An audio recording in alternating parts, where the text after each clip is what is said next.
Well, South Korea has reported 2 new cases of the novel coronavirus, and this brings the total number in the country to 18. Our senior correspondent Yim Yun Suk is in Seoul, and she joins us now. Yun Suk, one of the latest cases involves a patient who had just returned from Singapore. Can you tell us more about that?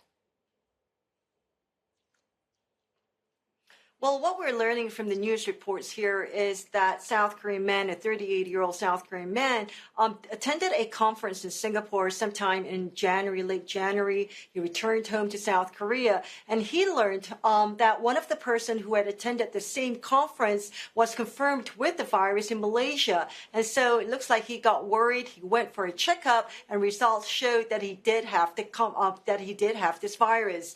And so that is all we know, really, and that's from the local reports.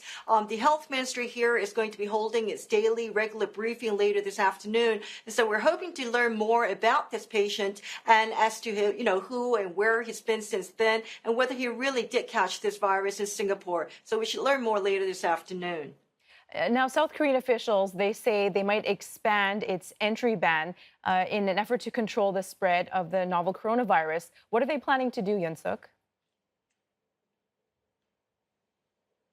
Well, I think that is something that the South Korean government is considering because if you look at the latest cases here in South Korea, they are of people who have not really caught it here in South Korea, but overseas. Now, we had one case where there was a Chinese man was working as a tour guide in Japan. He came back to South Korea, and he was confirmed with this virus. Then we had this other case where a woman was in Thailand, and she returned to South Korea, and results from her showed that she had the virus too. And now this latest case with this man from Singapore. And so there are calls here from South Korea saying that perhaps South Korea should expand the ban on foreigners coming in, not just from the Hubei province, which went into effect as of Tuesday, but also to other parts of China. But because of this latest cases, there are calls that perhaps South Korea should not just be looking and focusing on China alone, but also to other parts of the country, since there are Korean tourists and Korean South Koreans who travel overseas